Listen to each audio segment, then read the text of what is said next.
Bonjour à tous, vous avez été assez nombreux à me demander une vidéo explicative et des conseils pour utiliser Commento IA.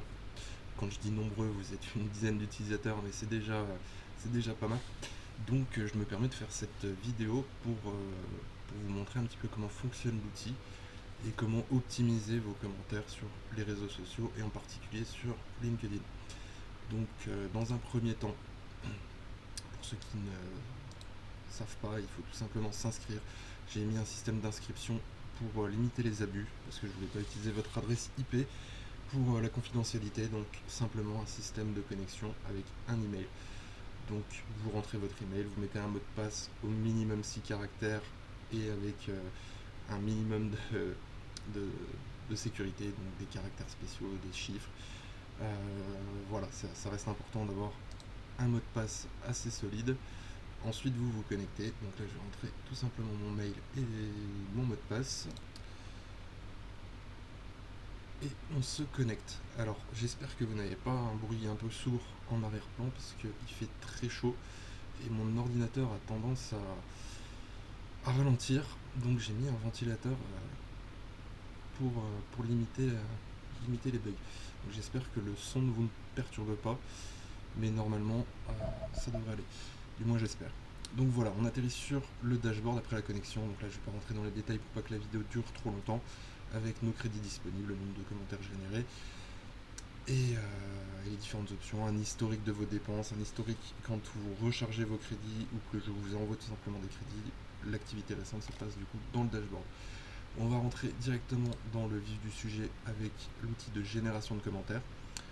Et pour ça, on va prendre tout simplement un commentaire. Donc là, je vais sur mon profil pour ne pas partager les informations de mon réseau, pour garder la confidentialité, c'est quand même très important.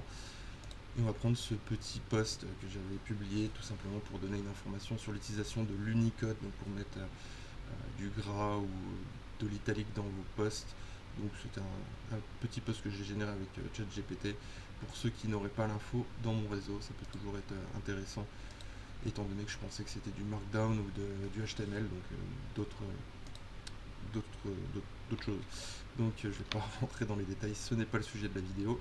Et comme je vous disais, je ne veux pas qu'elle dure trop longtemps. Donc là, ce qu'on va faire, c'est qu'on va utiliser LinkedIn. Je ne vais pas rentrer dans les détails avec les autres réseaux sociaux pour l'instant. Ça pourra peut-être être le sujet d'une autre vidéo. Donc ce qu'on va faire, c'est qu'on va générer un commentaire sans donner d'instructions particulières dans un premier temps. On va juste personnaliser le commentaire avec les options qui sont disponibles. Donc là, par exemple, on va poser une question. On va prendre un ton humoristique, pourquoi pas utiliser le tutoiement et utiliser un message court, ce qui est plus impactant et plus logique sur LinkedIn. On utilise très rarement un long message sur LinkedIn, un moyen parfois quand on est dans un sujet où il faut un petit peu plus débattre, mais généralement les messages les plus impactants sont les messages relativement courts.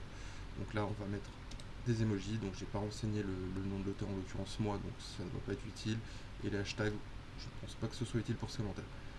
On choisit donc de générer un commentaire, je vous montrerai les autres options plus tard. On choisit le modèle. Pour l'instant, on va rester sur Gemini, qui est le moins cher, le plus rapide, mais pas pour autant le moins efficace. Pour moi, c'est le meilleur rapport qualité-prix. Même si je vous montrerai plus tard les autres modèles qui sont tout aussi pertinents et qui sont complémentaires. On n'a pas forcément toujours les meilleurs résultats avec un seul modèle, donc il faut essayer plusieurs modèles. Et parfois, pour un poste spécifique, Gemini va être plus performant que Claude ou Kimi et que les autres modèles, et parfois un autre modèle va être plus performant. Donc il faut tester, il faut pratiquer pour voir lequel correspond le mieux pour chaque poste et avec notre propre style.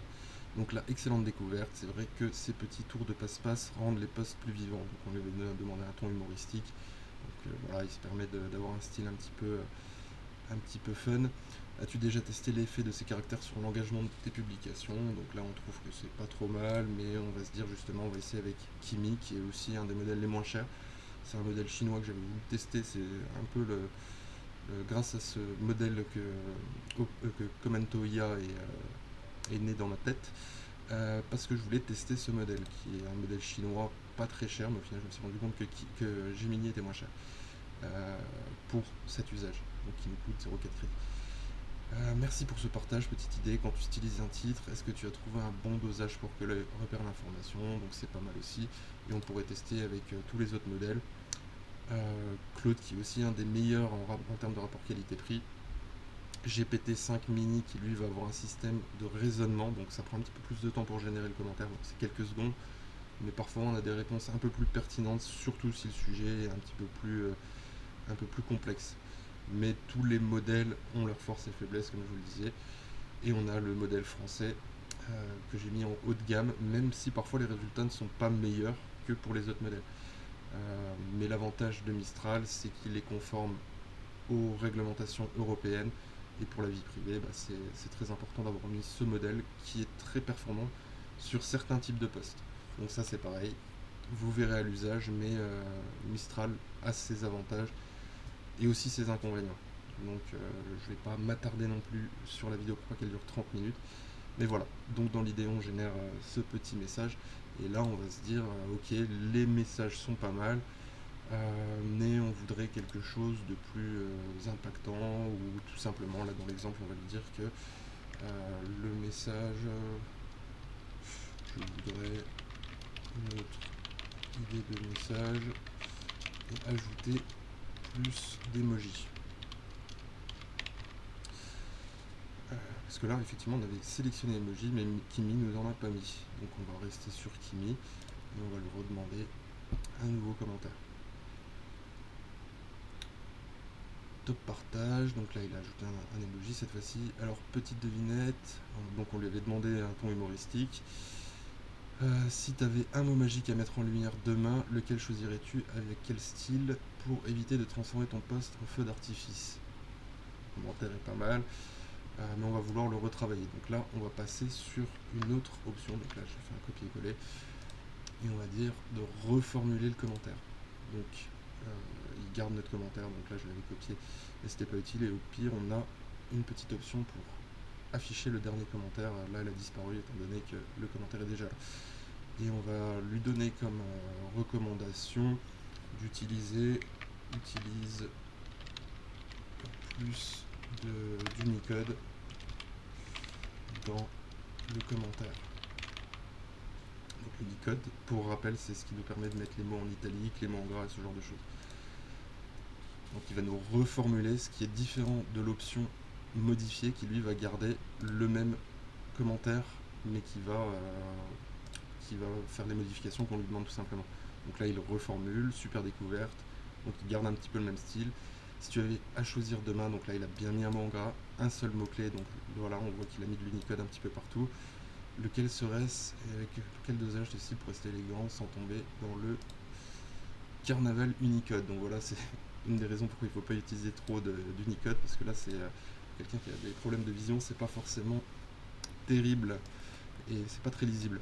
Donc là on va dire que ce commentaire nous plaît bien, et on va juste lui demander cette fois-ci non pas une reformulation, mais de modifier le commentaire, et on va lui dire qu'on voudrait ok, super, le commentaire est bien, mais je voudrais ajouter à la fin un PS, merci pour le partage, tout simplement. Et on va changer de modèle pour alterner un petit peu, et on va utiliser Claude cette fois-ci. Et on va lui demander, donc dans les idées, il faut plus d'emojis. On génère notre commentaire. Et comme vous pouvez voir, il garde cette fois-ci le même commentaire. Et il nous a ajouté des emojis. Et bien sûr notre PS, merci pour le partage. Donc super, c'est bien ce que l'on voulait faire. Autre information, quand le prompt ne fonctionne pas très bien, vous pouvez ajouter important, et par exemple ceci, pour que le LLM comprenne bien que votre message doit être pris en compte. Parfois les LLM c'est assez aléatoire. Si on ne fait pas un bon prompt, alors il peut se permettre certaines choses. Donc si on veut accentuer l'importance d'un message, on peut par exemple mettre important devant. Donc ça c'est fondamental quand on prompte, que ce soit sur Commento IA, sur ChatGPT, sur Claude, sur tous les outils de LLM. Il y a des petites techniques à connaître pour renforcer les instructions et pour que les instructions soient bien prises en compte par le LLM. Donc voilà, ça c'est une petite astuce. Et de la même manière que si par exemple on m'a fait la remarque, c'est un retour que j'ai eu par rapport à Commento IA, souvent il va donner des exemples et inventer des exemples d'expériences vécues. Donc si le LLM s'obstine à vouloir donner un exemple d'expérience vécue et qu'il invente quelque chose, vous pouvez lui dire important, deux points, ne parle pas d'une expérience vécue, et lui donner une instruction claire, par exemple sur le style à adopter, sur vraiment le message que vous voulez faire passer, de quelle manière vous voulez faire passer ce message. Donc c'est important de faire du prompting. Donc, autre point, comme je le spécifie ici, l'idée c'est pas de faire du copier-coller et d'avoir des messages autogénérés qui sont assez vides. Donc l'objectif c'est quand même de garder votre style. Donc c'est pour ça que vous pouvez partir, même de reformuler un commentaire par exemple. Donc là c'est une option que je n'ai pas mise ici, il faudra que je pense à l'ajouter, supprimer la conversation, comme ça il oublie un petit peu tout ce qu'on lui a demandé. Vous pouvez aller dans reformuler mon commentaire. Donc là on a en mémoire le commentaire qu'on avait mis précédemment. Ça pourrait être un commentaire que vous avez généré vous-même. Donc c'est ce que je recommande. Par exemple vous avez une idée, vous ne savez pas trop comment la formuler, vous pouvez utiliser reformuler mon commentaire et pas générer un commentaire. Donc ça va vous permettre de modifier un petit peu le style si vous n'êtes pas certain, vous voulez gagner du temps. C'est quand même l'objectif de cet outil, gagner du temps pour pouvoir poster un maximum et avoir une visibilité sur les réseaux sociaux.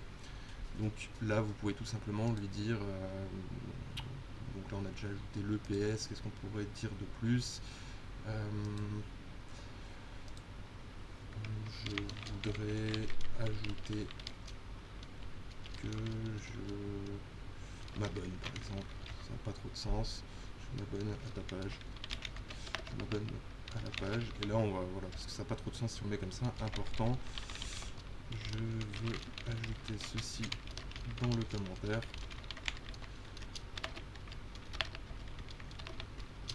je vais y arriver, hop. Alors là on est dans la reformulation, donc il va changer le commentaire, hein. Pensez bien à ça, si on veut juste modifier le dernier commentaire, on va essayer, d'ailleurs c'est ce qu'on va plutôt utiliser, parce que c'est un petit peu plus pertinent. Et on va changer de modèle, là on va utiliser GPT qui du coup a un système de raisonnement qui prend un petit peu plus de temps mais qui parfois est plus pertinent pour des tâches un peu plus complexes. Donc ça c'est à l'usage, vous verrez, vous comprendrez quel modèle est utile et dans quel cas.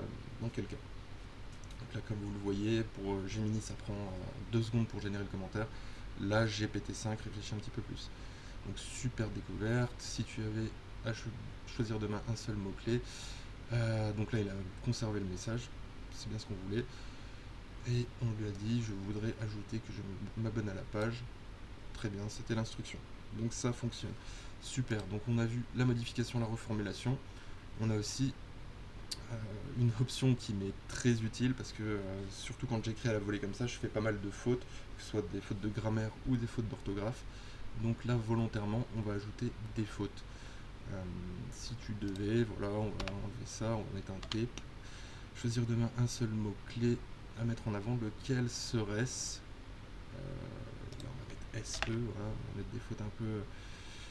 Et voilà, et là on va mettre dose AU, par exemple.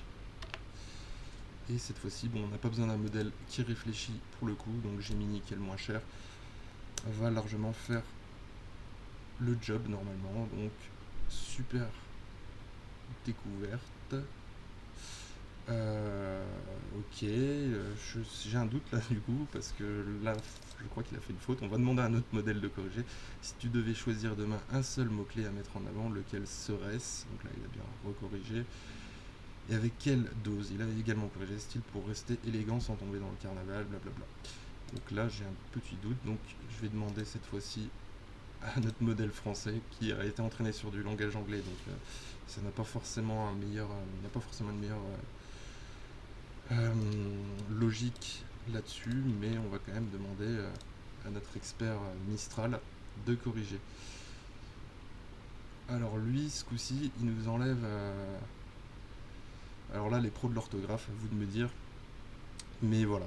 Donc donc c'est pas forcément très pertinent. Et voilà ce que je reproche un petit peu, c'est parfait pour l'exemple, à Mistral, c'est que parfois il se permet de mettre des petites étoiles comme ça, et il a supprimé notre style initial.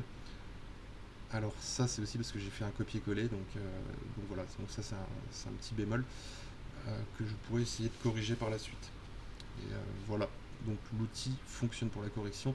Pour les experts en orthographe, à vous de me dire, je crois que la Gemini a fait nous a fait une coquille en direct, donc à vérifier par la suite. Donc corriger les fautes, et cette fois-ci, maintenant on va traduire le commentaire. Donc on peut traduire le commentaire en 10 langues. J'ai trouvé cette fonctionnalité intéressante dans le sens où parfois je lis des commentaires, des posts en anglais, en espagnol. Bon, je comprends relativement bien l'anglais, mais par contre pour l'écrire, je fais énormément de fautes, donc je préfère écrire mon commentaire en français. Demander à des outils comme Google Trad, DeepL ou même ChatGPT de me corriger et de traduire le commentaire tout simplement. Donc là on peut le faire directement depuis Commento IA. Et on va lui dire de reprendre ce commentaire, parce que celui de...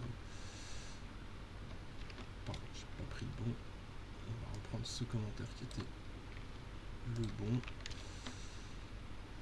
Et je vous dis une bêtise, en plus il a bien repris l'Unicode. Donc on va traduire en anglais, générer le commentaire. Ah, on a utilisé Mistral. Donc Mistral, comme je vous disais, parfois il se permet de mettre des choses. Il est pas mauvais dans l'analyse pour générer un bon commentaire, mais par contre dans le visuel il fait parfois des trucs un peu étranges, donc on va plutôt utiliser Gemini qui est le moins cher mais pas le moins performant, et on va lui dire de traduire notre commentaire. Alors pourquoi lui aussi se met à nous mettre des étoiles? Bonne question. Je pense que ce qui le perturbe, c'est justement ce côté Unicode. Voilà, donc en général on n'écrit pas un commentaire en Unicode, donc c'est pas trop un souci. Si je prends un autre commentaire, bon, on va pas s'attarder parce que la vidéo fait déjà 17 minutes. Alors vous m'excuserez, soyez indulgents s'il vous plaît, c'est ma première vidéo YouTube, donc je ne maîtrise pas trop les timings. Donc voilà, je crois qu'on a fait à peu près le tour. Donc je vais volontairement laisser les petites coquilles pour vous montrer que ça reste de l'intelligence artificielle, il peut y avoir des coquilles. Là ça tombe bien qu'on en ait durant la vidéo, comme ça vous pouvez comprendre aussi que même si vous ça vous arrive, parfois il faut régénérer plusieurs fois pour avoir un bon résultat. Travailler son prompt, très important, que ce soit sur Commento ou sur d'autres LLM, c'est fondamental. Voilà, donc je vais peut-être prendre quelques minutes pour vous présenter l'outil, l'extension Chrome. Donc là, malheureusement, Google n'a pas encore vérifié la V2 de l'application, la version 1.0.1. Donc je vais utiliser ma version locale pour vous faire une démonstration. Donc je vais simplement me connecter. Donc si vous n'avez pas créé de compte, créez un compte depuis l'app en premier lieu. Tac. Connexion réussie. Alors, je suis sur... Alors, je vais mettre la vidéo en pause parce que là, je suis sur la version qui est actuellement en ligne. Et moi, je vais vous montrer la nouvelle version qui va sortir dans les prochains jours dès que Google l'aura validée.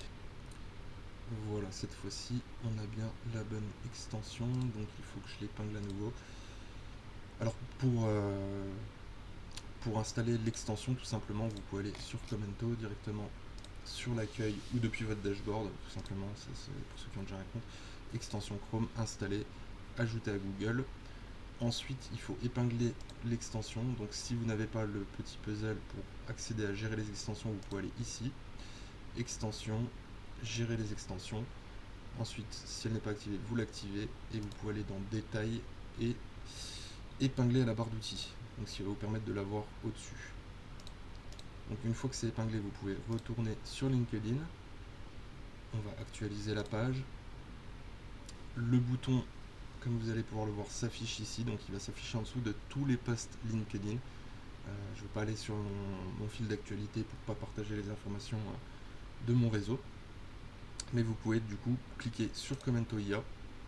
Un message pop-up s'affiche ici. Vous cliquez sur le bouton Donc là il faut que je me connecte à nouveau étant donné que j'ai installé la version que j'ai sur mon ordinateur en local. Et là le mot de passe, si je fais une faute, ça ne va pas marcher. Voilà, connexion réussie. On a du coup le post qu'on vient de générer, de détecter grâce à ce bouton. On choisit le modèle, donc avec les mêmes modèles qu'il y a sur la web app. Ce que l'on veut faire, générer un commentaire, là dans l'occurrence, objectif, on va mettre apporter un conseil cette fois-ci, sur un ton professionnel, une longueur courte, un style qui va utiliser le tutoiement. On va inclure des hashtags et on va mentionner l'auteur. On va rester sur Gemini et on va tout simplement générer le commentaire sans lui apporter d'idées supplémentaires. Donc là, qu'est-ce qu'il nous dit? Excellente initiative de partage. C'est effectivement une astuce très utile pour dynamiser ses publications. Merci pour l'explication claire et complète. Et il nous a bien mis les hashtags. Il a mentionné l'auteur. Donc là, si vous pouvez rajouter un arrobase, si besoin, si vous voulez le notifier. Vous copiez, vous allez cliquer sur commenter, vous collez, tout simplement. Donc je n'ai pas injecté directement le commentaire dans le post, j'aurais pu faire ça. Mais je trouve que le fait de garder la main, de copier-coller, c'est quand même moins intrusif. Et donc là, on peut par exemple, on sait sur un post en anglais, on peut décider de traduire ce commentaire. On va utiliser Gemini encore une fois. On va traduire le commentaire en anglais. Là, si je dis pas de bêtises, il faut qu'on copie-colle, oui, effectivement. Et on va traduire ce commentaire. Alors, je crois que je lui ai mis quelque chose en plus. Non, voilà. Donc, parfois, ça reste un LLM, il peut faire des petites erreurs. Donc là, Gemini n'a pas été très bon. Donc, on va switcher et on va utiliser Claude, par exemple. Et on va lui demander de traduire. Share l'initiative.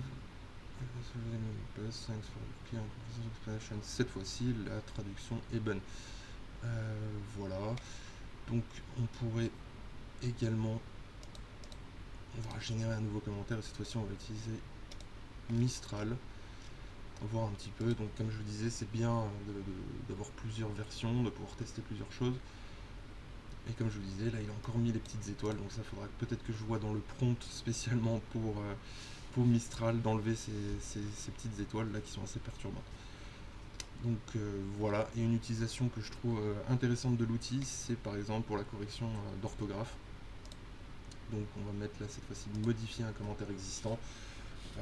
Vous écrivez votre commentaire, vous avez un petit doute sur l'orthographe, vous pouvez demander à l'outil de corriger votre commentaire.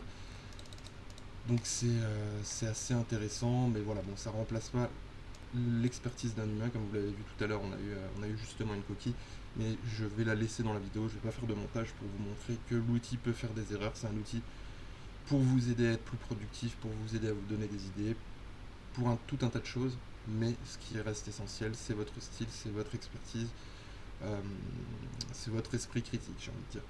Donc c'est un outil qui va venir en complément de ce que vous avez envie d'écrire. Donc utilisez-le intelligemment. Des commentaires générés, copier-coller, ça se voit relativement sur les posts et ça peut être contre-productif pour vous et pour votre image de marque. Donc utilisez l'outil intelligemment. C'est le conseil que j'aimerais vous apporter. C'est un gain de temps fou. J'ai augmenté l'impression de mes posts, par exemple l'impression des vues de mon profil, parce que je suis passé d'une dizaine de commentaires par semaine à environ 50 depuis que j'utilise l'outil. Et ça m'est très utile personnellement. Donc à utiliser intelligemment, gardez votre style. C'est un outil pour vous faire gagner du temps, pour vous aider à reformuler, pour vous aider à corriger des fautes, pour vous aider à traduire. Mais pensez à conserver votre style. C'est vraiment très important pour votre image de marque. Je pense avoir fait le tour. Et si vous avez des questions, n'hésitez pas à m'envoyer un message en privé, à commenter un des posts. Et si vous trouvez l'outil intéressant, n'hésitez pas à partager cette vidéo, à commenter cette vidéo ou tout simplement à laisser un commentaire sur notre extension. Google Chrome, à nous laisser vos avis en message privé, peu importe. Vous pouvez également me demander des crédits parce que bon, c'est là actuellement, comme je vous le disais, je crois en début de vidéo, avec la version gratuite, vous pouvez générer environ 16 commentaires avec Gemini, donc la version la moins chère. Mais si ce n'est pas suffisant, vous pouvez me demander des crédits en plus, je vous les enverrai bien volontiers. 5 crédits sont rechargés tous les soirs à minuit. Si vous avez moins de 5 crédits, à minuit, vous en aurez à nouveau 5. Et ça tous les jours. Donc pour une utilisation limitée, entre guillemets, si vous n'avez pas plus de 16 messages à envoyer par jour, c'est largement suffisant avec la version gratuite. Mais si vous voulez tester plus en profondeur, n'hésitez pas à me demander des crédits. Et je vois que la vidéo fait déjà 25 minutes, donc je vais m'arrêter là. Et si besoin, contactez-moi tout simplement. Et pour ceux qui sont restés jusqu'à la fin de la vidéo, un grand merci pour votre soutien. C'est vraiment pour ce genre de choses que je développe des outils pour la communauté. Je vous remercie, à bientôt.